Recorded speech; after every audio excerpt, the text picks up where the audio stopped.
E-book readers are fun gadgets because manufacturers are still experimenting with how best to design them. How do you really translate the experience of book reading to an electronic device?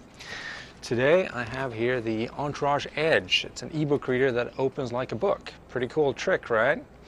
On the left we have an e-ink screen, pretty much like the one you'd find on the Amazon Kindle, and this is where you're supposed to be reading your books.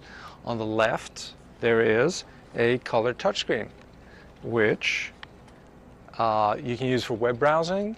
You can use it to buy books, and let's see here, I'm bringing up my list of books. It takes a little while to populate it, and if I tap on a book, it appears on the other side. Pretty nifty.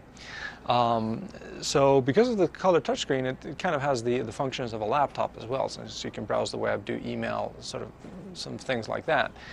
The big drawback with the Entourage Edge is that when you close it up like this, you expect it to go into standby and save power, but it doesn't really.